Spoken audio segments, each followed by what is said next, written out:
alatnya apa, itemnya misalnya ya, timbunan biasa menggunakan intelligent compression. Nah, itu sudah kalimatnya jelas. Yang satunya tidak. Nah, yang untuk GBH 16 lebih, jadi BOQ-nya sudah berbeda. Ya, sehingga nuansanya sudah seperti itu. Karena apa? Quality control-nya tidak bisa terpisah. Ya, seperti itu. Kalau di internasional, ya, itu seperti itu. Sehingga ada yang bertanya dulu waktu FGD, Pak, kalau mengenai variasi alat dan metode pelaksanaan kan tergantung dari penyedia. Jadi sebenarnya mau pakai alat apa aja, pakai alat apa saja kan harga satunya sama. Yaitu pada umumnya demikian. Tapi saya lihat untuk khususnya pemadatan cerdas di spek-spek internasional, stylenya nggak seperti itu. Makanya kita pisah gitu ya. Nah, apa sih komponen yang nempel? Yang pertama adalah GPS yang dipasang di atasnya kabin. Terus di sini ada yang namanya accelerometer, dipasang pada rangka alat pemadat dekat roda. Nah ini accelerometernya. Terus ada pemrosesan. Jadi informasi pergerakan ke bawah, amplitudo, frekuensi, kecepatan alat pemadat menentukan derajat pemadatan. Sifat alat pemadat bergerak, sistem yang menggunakan profil yang berkesinambungan, dan real time dari tingkat pemadatan yang dicapai. Maksudnya real time begini. Jadi ini butuh berapa lintasan sih sehingga tidak over compact, itu real time. Jadi dari sisi ini nggak ada over compact. Karena apa? Sudah terrecord, nanti bisa dibaca di displaynya. Ya. Sehingga apa? Kalau untuk skala besar bisa lebih hemat karena nggak ada over compaction. Ya. Terus kemudian juga dari displaynya kebaca titik-titik mana yang mungkin di overlappingnya, di joinnya apa yang nggak masuk. Bahkan kalau mungkin operatornya nakal, fibronya nggak digetarkan atau apa, ketahuan juga hasilnya nggak masuk. Nah ini display, nah ini displaynya kecil ya di sampingnya operator. Monitor video dekat kabin alat pemadat menyediakan display informasi real time pemadatan, termasuk peta dan tanda berwarna untuk membantu operator mengidentifikasi jumlah lintasan, kekakuan. Nah di sini istilahnya pakai kekakuan ya, stiffness bukan kepadatan seperti yang tadi singgung. Suhu kalau untuk hot mic, ya. Frekuensi, amplitudo, kecepatan alat pemadat. Dokumentasi, sistem penyimpanan data elektrik, ya, supaya pemadatan yang lengkap dapat diunduh kapan saja untuk dianalisa atau dicetak. Terus sensor infrared, nah ini gambarnya di situ. Ya. Instrumen tambahan dipasang pada bagian depan dan belakang alat pemadat untuk hot mix aspal dan warm mix aspal. Adalah sensor inframerah yang mengukur suhu permukaan HMA atau WMA. Nah, seperti itu. Terus tingkat pemadatan itu dilaporkan dalam bentuk nilai kekakuan, bukan kepadatan seperti yang kita kenal Senkun. Kekakuan dianggap sebagai ukuran pemadatan yang lebih baik karena memberikan indikator yang lebih langsung tentang kemampuan bahan menahan beban yang berhubungan dengan lentur dan tegangan tarik. Nah, cuma ada satu kendala. Metode standar untuk mengkarakteristik kekakuan bahan dengan menggunakan peralatan IC belum ditetapkan, ya, standarnya belum. Akibatnya, setiap produsen peralatan IC mengembangkan ukurannya sendiri, mengikuti teknologi IC tertentu. Jadi no problem. Jadi kita ikutin aja guideline dari pabrik pembuatnya, ya seperti itu. Nah, ini gambarnya. Secara kolektif pengukuran tersebut yaitu nilai pengukuran pemadatan cerdas atau ICMP. Dan semuanya dianggap mewakili kekakuan bahan di tempat merupakan indikator yang berarti dari tingkat pemadatan. Jadi kita bisa lihat ya, yang warna merah itu yang belum padat. Yang warna biru itu sudah padat. Yang warna hijau itu di join-joinnya belum padat atau apa. Ya, seperti itu. Ya, atau kepadatannya yang di join sudah lebih dari yang biru. Nah, seperti itu. Jadi tiap warna itu nanti memberikan indikasi. Jadi daerah-daerah mana yang belum terpadatkan. Bahkan karena ini sudah dihubungkan secara computerized, ini dari kantor juga bisa diawasi daerah mana yang belum padat. Jadi nggak usah harus ke lapangan. Nah itulah intelligent compaction. Jadi jangan kaget karena ini barangnya bukan barang baru dan khususnya untuk yang hot mix, PTR yang kita kenal sebagai pneumatic tie roller ban karet, kita umumnya tidak mengenal PTR yang pakai vibro. Tapi untuk intelligent compaction harus ada vibronya karena recordnya pakai itu. PTR yang pakai fibro itu sudah ada di 2012 Bapak Ibu. Ya, satu produsennya itu adalah, maaf saya harus nyebut mereknya, Sakai. Itu sudah ada, ya seperti itu. Jadi 2025 ini 13 tahun, bukan barang baru, barang lama ini sebenarnya. Seperti itu. Makanya mau nggak mau, ini barang teknologi ya sudah harus kita akomodir dalam spesifikasi ini. Karena ini sangat membantu untuk apa? Keseragaman density dari pekerjaan tanah, pekerjaan aggregate base maupun sampai pekerjaan aspal. Terus timbunan mengenai bahan. Ini adalah ketentuan supaya tebel, ya, berapa yang boleh untuk penghamparan timbunan. Ini disebut ya. Kecuali disebutkan lain dalam pasal 322 dari definisi, maka bahan timbunan harus mempunyai ukuran partikel maksimum setengah dari tebal padat yang disetujui. Berdasarkan ini hasil percobaan pemadatan. Jadi harus ada trialnya. Ya. Terus di atas timbunan kalau dulu ya dengan CPR 10 ini sudah nggak berlaku. Ya, karena apa? Kita mengikuti MDP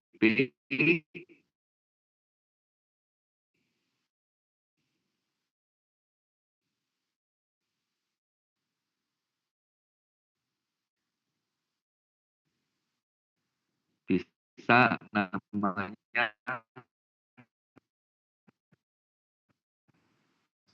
upgrade improvement, yang di atasnya dikasih selected, di bawahnya berapa? Dasar perasan atau ubah dasar.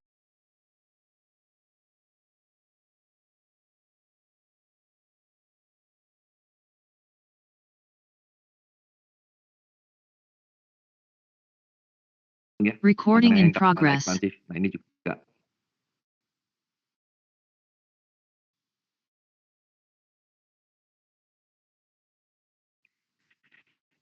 keseimbangan kuantitas galian di timbunan masih agak diupaya optimum dengan mempertimbangkan aspek geodin ada sedikit over. Artinya ini untuk tanah yang non kohesif, dan kalau kohesif itu pakai shift roller. Jika digunakan pemadatan cerdas, maka ini 1, 2, 3, 4 ini enggak saya ini ya, ada ketentuannya, pengukuran dan pembayaran. Nah, di sini ada pengukuran timbunan pilihan berbutir untuk tanah rawa. Nah, dulu itu ada dua, pakai road and plate atau diukur di atas bak truk. Tapi kalau diukur di atas bak truk ini adalah rawan karena auditor tidak mempercayai. Nah, sekarang kita malah dibalik. Kita harus gunakan pakai ton. Karena apa? Kalau pakai ton itu sudah nggak bisa diatur volume loss available dan filenya bisa cukup durasinya lama. Terus kita ada tambahan, sebenarnya di speknya tol ini ada surcharge. Nah,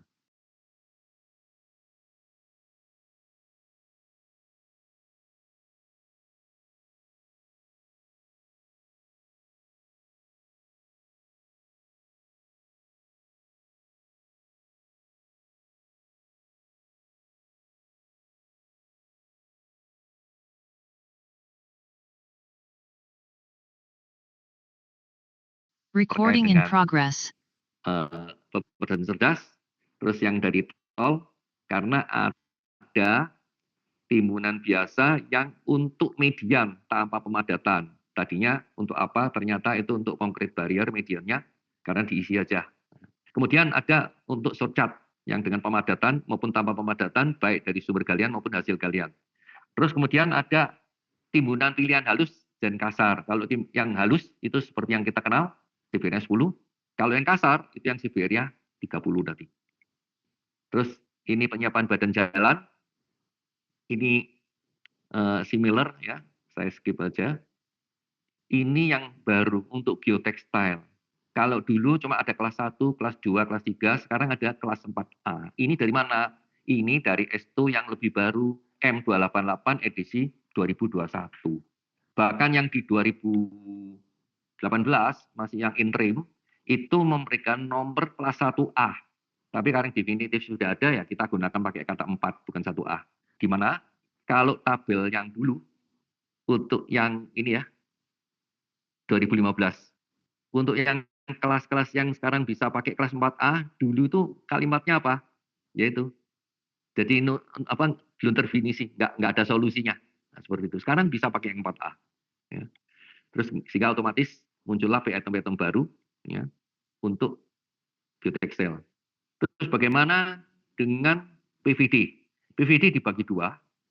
Satu mengikuti SNI 8460 yang mengatakan strength itu didasarkan untuk pelaksanaan. Tapi kita batasi sampai kedalaman 25 meter. Untuk yang di atas 25 meter kita menggunakan standarnya dari GRI, GC 16 2017. Makanya ada dua spesifikasi di sini, pre-itemnya juga ada dua. Terus bagaimana dengan instrumentasi? Yang saya kasih blok kuning itu adalah tambahan pre-item yang diambil dari SKH-nya Semarang Demak. Sehingga dengan di sini instrumennya itu sudah lengkap sekarang. Ya. Kalau dulu cuma ada 1, 2, 3, ya, sekarang ada 6. Kalau dulu di spek 2018 Rev 2, ini belum ada, sekarang jadi spek, dulu SKH, sekarang jadi spek umum. Bagaimana tentang yang PHD, yang horizontal? Sama, cuma di sini otomatis item baru. Demikian divisi 1 mulai dari apa latar belakang 1, 2, 3, perbedaannya sudah saya jabarkan secara singkat. Mohon maaf kalau terlalu cepat karena saya juga dikejar waktu oleh moderator. Demikian, ini sudah selesai saya tayang. Saya kembalikan ke moderator. Terima kasih. Baik, terima kasih Pak Irawan.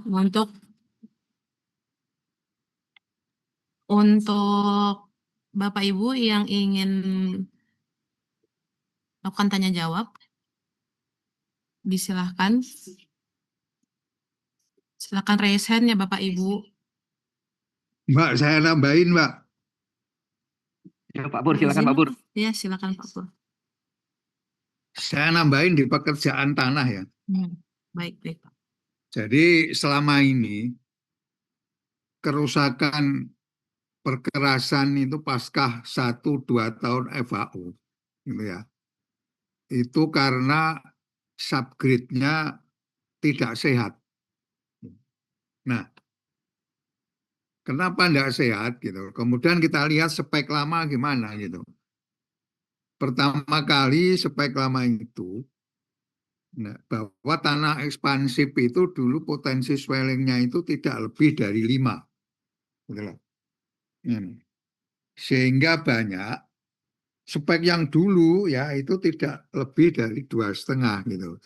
Kalau yang 2018 sama 20 itu tidak boleh dari 5. Makanya banyak jalan-jalan yang saya amati khususnya jalan tol, misalnya Kanci Pejagan, terus Cipali itu daerah Subang, Cikamurang itu ya, terus daerah mana ini Trans Sumatera gitu, itu ya, itu banyak pekerjaan-pekerjaan apa ini perkerasan yang rusak itu setelah kita tes apa ini kita tes tanah dasarnya itu potensi swellingnya tinggi gitu.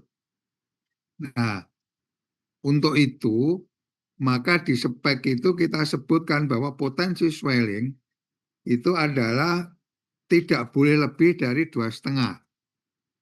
Terus untuk yang bagian atas itu ya 30 cm teratas itu tidak boleh lebih dari 1,5.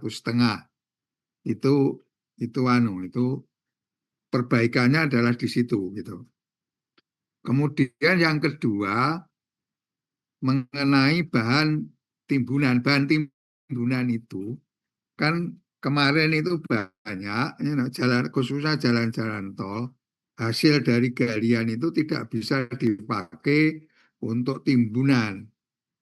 Maka spek yang baru itu ya bahan yang CBR-nya 4% itu bisa digunakan. Kalau dulu kan 6, sekarang adalah 4 itu ya.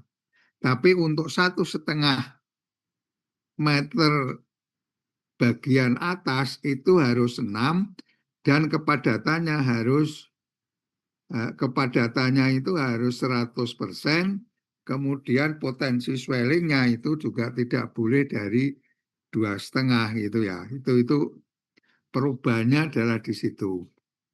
Perubahan kedua, banyak khususnya jalan-jalan tol itu ya, itu apakah itu di Trans Jawa, Trans Sumatera, Trans Kalimantan, itu kalau habis setahun, belum setahun, itu sudah mulai retak, sudah mulai turun itu. Hasil penyelidikan sondir gitu ya, setelah kita sondir itu ternyata itu kisahnya timbunan itu tidak merata. Jadi kisahnya itu kalau itu CBR benar-benar 6 dan dipadatkan kurang lebih 20 dan 95%, ini 15. Tapi banyak kisah itu setelah dari hasil sondir itu ketemu 8, ketemu 7, ada yang 20 gitu. Sehingga terjadi differential settlement. Nah, solusinya apa? Solusinya adalah intelligent compaction gitu. Jadi makanya kalau untuk jalan-jalan tol atau jalan-jalan nasional tapi yang kategorinya highway itu namanya pemakaian intelligent compaction adalah wajib gitu ya. Itu adalah perbaikan yang mendasar di dalam divisi 3. Mungkin itu tambahan saya, Pak. Terima kasih. Ya, terima kasih Pak Pur. Mohon izin untuk keseragaman density saya cuma pengen tayangkan satu ini aja deh. Saya share sebentar, tayangkan ini aja. Mohon izin. Ini adalah satu contoh bahwasanya untuk kelas A kalau density-nya 100 itu CBR-nya 90. Kalau density-nya 93 itu terjun bebas, nggak linear ya. CBR-nya tinggal 27. Nah ini makanya bicara density untuk keseragaman ya. Density 90 kan orang membayangkan 90 lewat udah susul lah. Tapi ini enggak ya, tidak linear. Makanya intelligent compaction itu ya harus gitu ya untuk levelnya yang tol 4 lajur atau lebih. Demikian ini contoh gambaran. Terima kasih. Baik, terima kasih Bapak Soehartono Irawan dan Bapak Purnomo atas pemaparan dan tambahan penjelasan materinya. Untuk Bapak Ibu yang telah raise hand, boleh langsung unmute saja ya Pak, karena sisa waktu tanya jawab kita 20 menit saja sebelum istirahat. Silakan Pak Slamet Rasidi.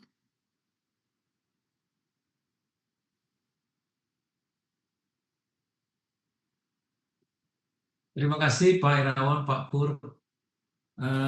Lumayan, walaupun agak sedikit cepat, tapi kita banyak mendapat masukan dari Pak Irawan. Nah ini pengen berbagi informasi Pak dari pengalaman kan. Tadi Pak Irawan menyampaikan pasangan batu dengan mortar pembayarannya meter panjang ya Pak. Karena pasangan batu atau saluran itu sudah standar. Suara kami bisa didengar ya Pak? Terdengar Bapak. Oke. Ya Pak. Pertanyaannya itu Pak ya. Ya. Jadi banyak juga untuk daerah-daerah rural Pak, karena memang kiri kanan ada sawah, ladang, ya. Kadang-kadang untuk membuat saluran seperti yang sudah standar itu kan lahannya itu nggak tersedia. Kira-kira inovasinya bagaimana Pak ya? Kalau memang kita tidak bisa membayar dengan meter kubik, harus dengan meter panjang, sementara di dalam gambar standarnya boleh jadi lebih kecil dari yang disyaratkan gitu Pak. Itu aja Bu yang kami coba ini Pak. Oke, Bagaimana mohon cara izin. mengatasinya? Terima kasih Pak Irawan, Pak Ya, Pur. terima kasih. Mungkin mohon izin moderator saya langsung jawab aja ya, biar saya nggak nyatet. Jadi gini, P item di 2.2 mortar Sonberg itu ada 2 jenis Pak. Meter kubik masih tetap ada, Pak. Seperti Oh, yang gaya lama. Cuma yang tipe sekian, kalau disebut tipenya, itu berarti gambar standarnya sudah ada. Dibayar meter lari. Yang bentuknya nggak beraturan, tetap pakai kubikasi, Pak. Demikian, Pak, penjelasannya. Terima kasih. oke. Berarti karena kecepatan tadi saya nggak nangkap yang di bawahnya. Ya, Makasih Pak, terima kasih, Pak. clear. Makasih moderator. Baik, terima kasih Pak Slamet. Selanjutnya kepada Pak Cahyo. Boleh di-unmute, Pak. Terima kasih atas kesempatannya. Ini saya ada 3 pertanyaan, Pak. Pertama, untuk pemadatan cerdas, kenapa pemadatan cerdas itu tidak diperlakukan pada jalan yang kurang dari 4 lajur, Pak? Karena untuk jalan yang 2 lajur pun beban lalu lintasnya malah kadang lebih besar daripada jalan yang 4 lajur karena terpusat di lajur tersebut. Kedua, untuk profesional SAM, apakah jika nanti dimasukkan di dalam PG dan dilelangkan, apakah PJ itu boleh menawar? Karena sifatnya yang hanya bisa dibelanjakan atau dibayarkan atas perintah BPK, jika tidak ditawar itu akan membebani, jika tidak dipergunakan semua, itu akan membebani PJ karena penawarannya akan menjadi lebih besar. Yang kedua, apakah profesional SAM ini bisa dipergunakan untuk perlindungan utilitas yang tidak bisa dipindahkan, misalnya untuk pipa Pertamina atau pipa PDAM yang berukuran besar. Terakhir Pak, untuk holding point, dengan adanya holding point ini, apakah diperlukan adendum sebagai penjelasan terjadinya keterlambatan pekerjaan, Bapak? Terima kasih. Mohon izin, saya langsung jawab aja ya. Ada 3 pertanyaan.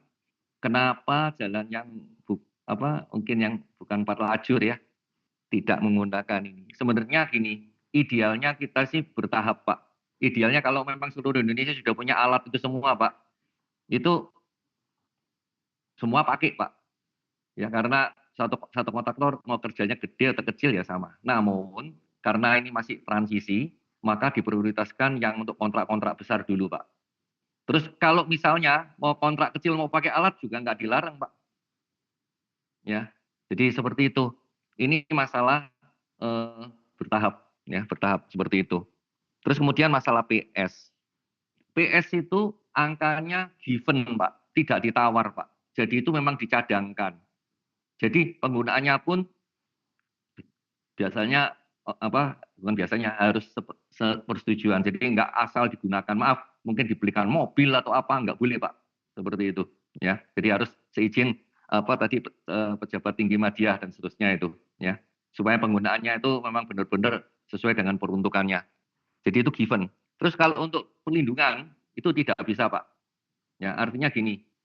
Jadi yang punya utilitas itu ya kita beritahu harus melindungi. Ya, harus melindungi. Dan bahkan kan ada aturannya. Ya, ada aturannya bahwasanya apa? Kedalaman utilitas itu harus sekian. Walaupun saya maklumin kadang-kadang yang terjadi tidak seperti di dalam standar yang ada. Contoh, utilitas itu kan harus 1,5 meter di bawahnya tanah, Pak. Nyatanya kadang-kadang digali 30 cm sudah ketemu utilitasnya. Nah, kayak gitu, kita nggak boleh, Pak, melindungi, Pak. Karena secara umum, Pak, pemilik utilitas itu minjem lahannya penyelenggara jalan, Pak. Ya, jadi itu tanggung jawab mereka. Dan bahkan kita ngasih tahu, ini nggak standar loh. Ini kedalamannya cuma 30 cm. Kalau ada apa-apa tanggung sendiri loh. Nah, seperti itu, Pak. Kita harus warning, Pak. Mungkin itu, Pak. Yang nomor 3, tadi maaf, yang tadi nomor 3 itu Holding point, Bapak. holding point. Holding point itu, Pak, itu sebenarnya sudah ada, Pak, dalam spesifikasi yang ada, Pak, di seksi 121. Cuma yang tadi saya tampilkan itu tambahannya, Pak. Supaya apa? Karena banyak pelanggaran yang terjadi, jadi itu adalah mengsimulasikan bagaimana supaya itu inline. Jadi mau kerja, kan umumnya request dulu. Kadang-kadang request cuma administrasi, Pak. tapi nggak ngikutin holding point. Jadi ini yang bagian bawah belum dites, belum selesai timpa ke atas. Nah itu nggak boleh. Jadi request itu harus inline dengan holding point. Nah, holding point itu apa? Ya namanya juga apa suatu program ya yang metode kerjanya seperti apa. Nah demikian Pak secara singkat penjelasannya. Terima kasih. Nah, saya tambahin dikit ya. Ya silakan Pak Pur. Jadi gini Pak, kenapa kok intelligent comparison itu dipakai untuk jalan tol atau jalan yang besar? Jadi gini, kalau dengan menambah alat itu namanya intelligent comparison itu, kan kita harus investasi itu ya. Nah, akibat dari investasi alat intelligent comparison itu ya, itu terjadi kenaikan harga antara 0,5 sampai 1%. Itu. Makin besar volume, makin kecil, mungkin 0,25%. Bahkan gitu ya, untuk volume yang besar, itu malah bisa berkurang karena jumlah lintasannya terkontrol. Itu. Nah, karena kondisi itu kita memahami gitu ya, kalau untuk volume-volume kecil ya sudahlah, sementara ini tidak pakai, tapi nanti kalau yang punya alat intelligent comparison itu sudah banyak gitu ya, ya itu secara otomatis pakai semua aja gitu ya, karena intelligent comparison itu tidak akan rusak Pak, rusaknya kalau dicolong orang aja gitu ya, gitu bedanya itu gitu ya. Terus tadi kalau holding apa namanya, Holding point. holding point ya. Jadi gini, sejak dulu ada Pak. Misalnya gini, sebelum kita masang subgrid, subbis, maka subgrid itu harus diperiksa dulu kepadatannya. Misalnya di apa ini, di apa nih, apa truk yang lewat itu namanya Pak Iwan? Bengkel pin, Pak.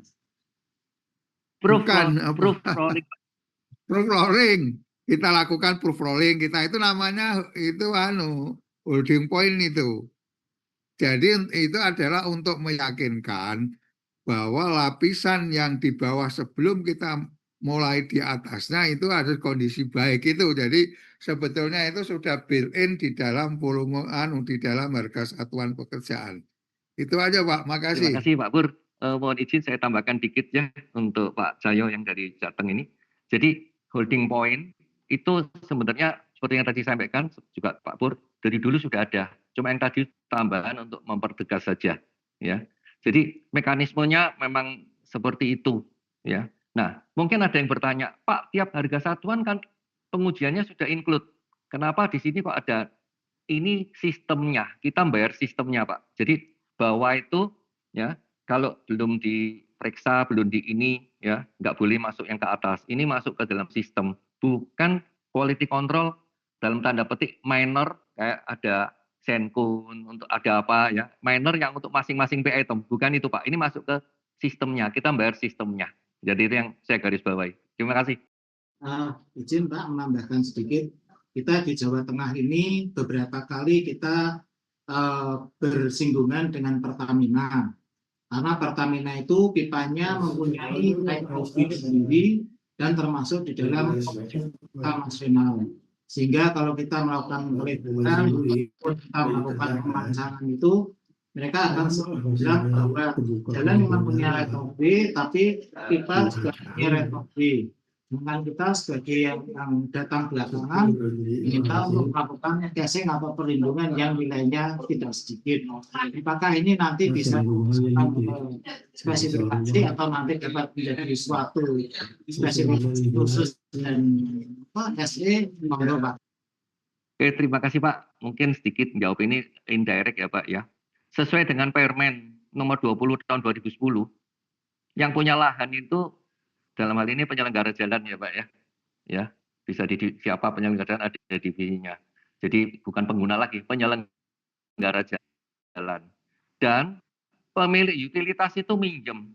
Dan in case kapanpun itu kalau digunakan mereka disuruh mindah tanpa ongkos Pak. Cuma realisasinya tidak semudah itu. Tapi regulasinya demikian Pak. Sehingga kalau kita bikin proteksi ke situ, ya ini nanti kita jadi masalah. Kita juga nabrak regulasi yang kita ciptakan sendiri. Sehingga apa? Solusinya bagaimana? Ya mestinya diajak koordinasi, bimbing solusinya seperti apa. Ya, mungkin itu Pak. Terima kasih. Baik, terima kasih Bapak Cahyo. Mari kita lanjutkan ke Bapak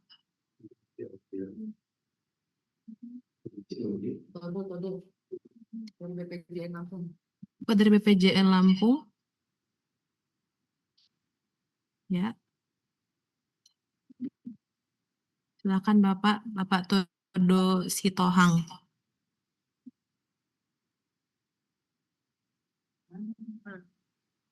Ya, baik Pak, terima kasih.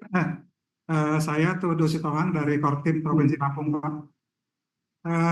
Ini Pak, pertanyaannya saya tadi ada 3. Pertama tadi adalah pengujian DCP itu tentunya mendapatkan harga CBR.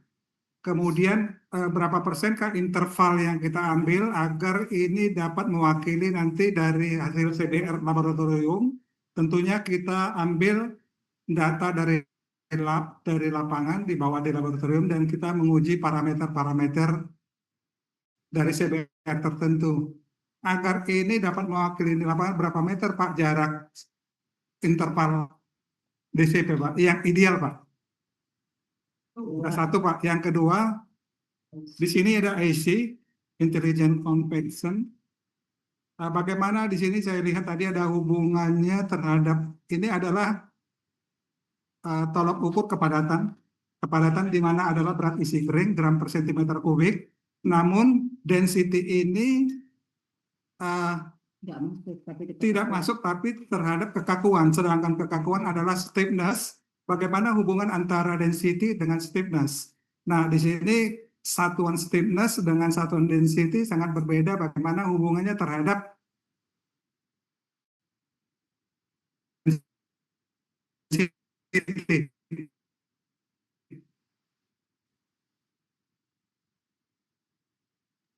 Izin Bapak Todo Sitohang.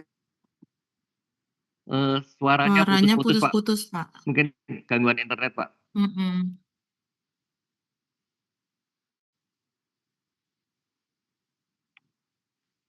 Izin Bapak. Malah Iya, hilang. Sepertinya Bapak Todo Sitohang tadi sudah bertanya di via kolom chat juga ya Pak. Ada satu pengujian DCP CBR dengan interval berapa meter per segmen. Pertanyaan kedua tentang IC, bagaimana hubungan kepadatan atau density terhadap kekakuan. Yang ketiga, Bapak Todo Sitohang bertanya tentang testing dan commissioning sebagai item baru masuk mata pembayaran mana? Berikut Pak. Oke, mungkin saya jawab aja langsung. Mohon izin, Pak Todo Sitohang, dengar suara saya? Dengar suara saya, Pak? Halo, Pak? Dengar Pak, dengar Pak. Oke. Pertama, mengenai DCP, Pak. Memang, secara umum, Pak, kita melakukan DCP itu mau jarak 200 ya, atau 100 atau 50, lebih rapat, lebih bagus. Tapi poinnya apa? Kembali. Ini hanyalah untuk homogenization section. Ya. Sisanya karena kita kembali DCP yang kita adopt grafik maupun rumus itu diadopsi dari Afrika Selatan. Hanya berlaku untuk tanah kohesif berbutir halus. Apa yang terjadi di lapangan? Dihajar untuk segala jenis tanah. Makanya hasil yang ada itu harus dikalibrasi. Tapi kenyataannya di lapangan kalibrasi tidak pernah dilakukan. Ya, sehingga apa? Kalau toh ada angkanya itu hanya untuk homogeneous section saja.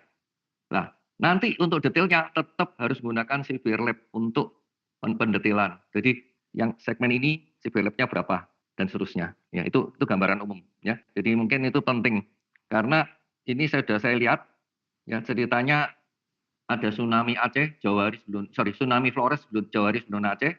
Sebegitu saya lihat ada data DCP-nya lapangan 289. Saya langsung nyelutup, wadah nggak usah kelas B, langsung timba aja pakai aspal. Seperti itu. Nah, itu seperti itu, ya. Karena apa? Tanah di Flores itu berbatu, Pak.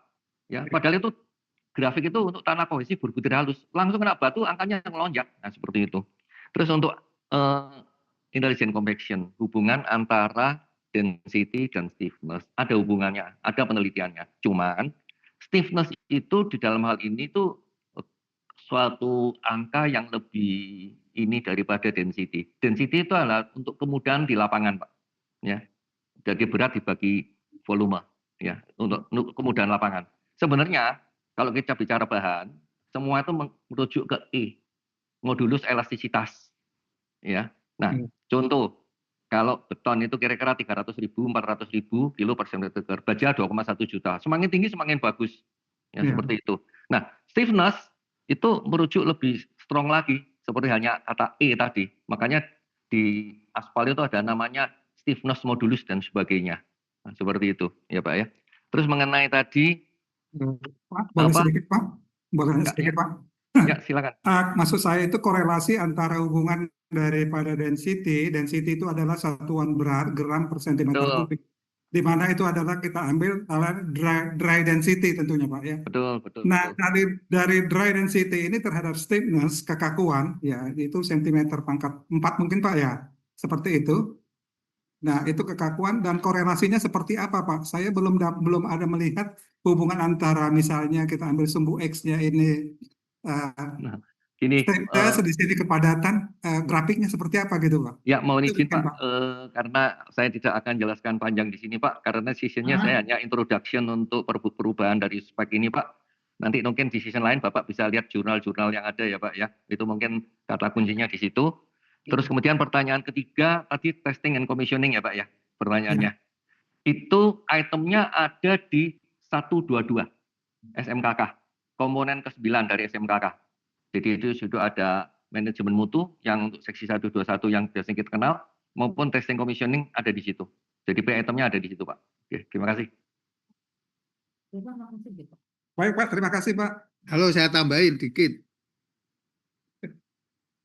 Tambahin Pak Pur. Ya, Pak Pur, gini, silakan Pak Pur. secara de jure gitu ya, de jure itu spek gitu ya, itu pekerjaan pemadatan itu diterima kan setelah kita tahu density-nya kan.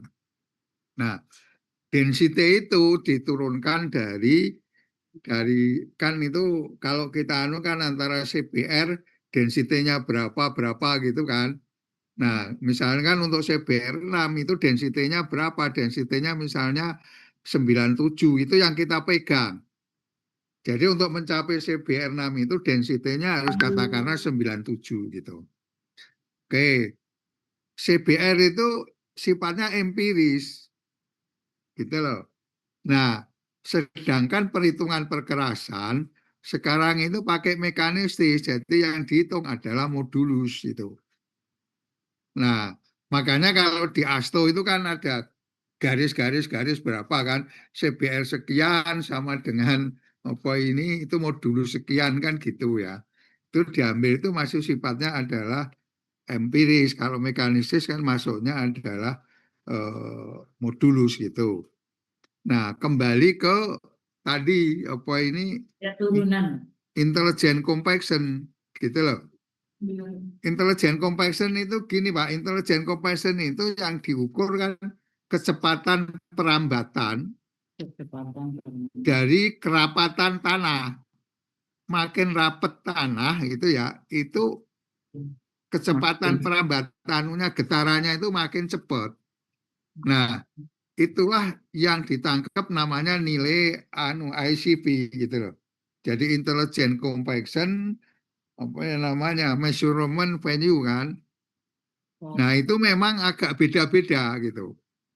Nah, kalau Bapak itu mau misalnya nanti Bapak mau menekunin gitu ya. Ya, itu Pak. alat intelligent compaction itu kan ada frekuensi, ada amplitudo, ada berat. Nah, kemudian ada kecepatan, itu ada 4 itu yang dimonitor. Nah, dari situ itu ya antara amplitudo, frekuensi itu Bapak bisa hitung, itu ada rumusnya itu modulus sampai kedalaman 1,5 meter itu berapa gitu loh. Jadi Bapak bisa kalkulasi lah itu nanti kalau memang nanti di desain nanti tanya Pak lah, Jaki gitu ya. Itu Bapak ketemu, oh berarti subgrade kita itu eh, modulusnya sekian gitu.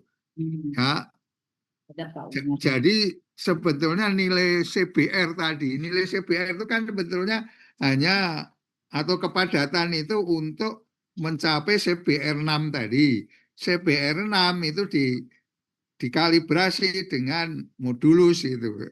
Itu Pak anunya, makasih. Oke, terima kasih Pak Pur. Saya tambahkan dikit. Jadi sebenarnya kalau dari sisi desain ya, kita akan pakai angka CBR ya, Pak Dodo. Iya, Nah, Pak. tapi di spek kita itu nggak pernah minta CBR lapangan, Pak. Yang diminta ada density-nya, karena density itu dianggap merepresentasi dari CBR. Dan contoh, untuk kelas A, kelas B itu minta density 100, Pak. Bukan 97, 98, dan sebagainya. Nah, grafiknya sudah saya tunjukkan. Sehingga apa? Untuk kemudahan pelaksanaan, Pak.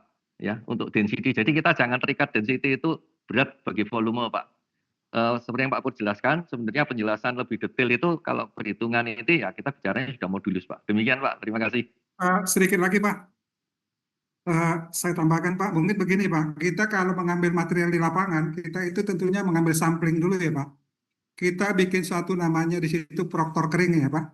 Jadi kita mencari maksimum dry density dengan kadar air yang berbeda-beda, mungkin 24, 68 sampai 10. Kemudian kita melakukan kompaksi dan kita rendam terhadap swelling untuk mengetahui tadi material itu apakah materialnya termasuk expansive soil atau tidak dengan angka menurut spesifikasi. Namun sejauh ini di lapangan yang pernah saya alami, kita ambil sampling, Pak. Kita tes bawa compact di laboratorium. Sehingga CBR-nya itu kalau di bawah 6 berarti material itu kita reject. Jadi kalau 6 lebih besar itu boleh kita terima. Sehingga sampel yang ini CBR-nya itu akan sinergi berbanding lurus atau linear terhadap kepadatan. Mungkin gitu ya Pak Pur ya. Jadi kepadatan dengan apa namanya? Kepadatan dengan CBR itu linear, Pak. Ya, betul. Akan tercapai kepadatan sekian itu CBR-nya otomatis mencapai di 6%. Ya. Kalau dia loose materialnya, compaction-nya tidak mencapai maksimum dry density, CBR-nya akan turun, Pak. Ya, karena betul. Itu. Betul, Pak ya? Ya. Nah, jadi maksud saya itu berbanding seharga linear, cuman di sini tadi saya mau perlu penjelasan dari Pak Hartono ya. Mungkin saya perlu suatu apa namanya? Satu penjelasan bahwa CBR dengan density kering ya, maksimum dry density itu adalah linear. Karena kalau kita lihat Proctor Lab, ya maksimum dry density itu dicapai, dia pada kondisi CBR-nya maksimum gitu Pak. Jadi mungkin seperti itu gitu Pak. Mungkin mohon izin Pak Dodo, ya. Pak tolong amati gambar ini. Ini ada di dalam S2, ya gambar yang saya tayang ya. Ada di dalam S2 maupun ada di dalam percobaan untuk kelas A, kelas B dan seterusnya. Kata linear hati-hati ya. Kata linear hati-hati, perhatikan gambar di sini. Ya, ini apa? Density kalau 100 CBR-nya 90, density 93, CBR terjun bebas jadi 27. Ya, sehingga silakan terjemahkan apakah itu linear. Tapi yang pasti semakin tinggi density CBR-nya semakin tinggi. Itu ya, dan sebaliknya. Tapi hubungannya tidak linear, Pak. Tidak linear, Pak ya. Garisnya bukan lurus, Pak. Ini garisnya aja lengkung kok, Pak. Kenapa untuk bikin CBR butuh 3 titik, Pak? 10 pukulan, 30 pukulan, 65. Kalau 2 titik jadi garis lurus, Pak. Mungkin itu, Pak, sedikit penjelasan. Ini Ya, Bapak baik. tadi terkait Baik, Pak. dengan lab, mungkin saya kembalikan ke lab. Terima kasih, Pak. Baik Pak, terima kasih atas informasinya. Untuk ini saya juga dapat memahami berarti bukan linear, bukan berbanding seharga, tapi di sini fungsinya agak berbentuk garis lengkung, fungsi kuadrat mungkin Pak ya. Jadi Ya, bukan semakin tinggi, otomatis semakin tinggi juga gitu. Iya. Baik Pak, terima kasih dipahami Pak. Terima kasih. Terima kasih dari Baik, terima kasih Pak Todo Sitohang. Terima kasih kepada para narasumber kita, Bapak Suhartono Irawan serta Bapak Purnomo atas penjelasan serta diskusi tanya jawab kepada para peserta. Izin Bapak Ibu, waktu telah menunjukkan pukul 12:07. Bapak Ibu dihimbau untuk tetap berada di dalam Zoom, namun dipersilakan untuk melakukan istirahat, sholat, dan makan. Sosialisasi akan dimulai kembali pada pukul 13 waktu Indonesia bagian Barat. Terima kasih.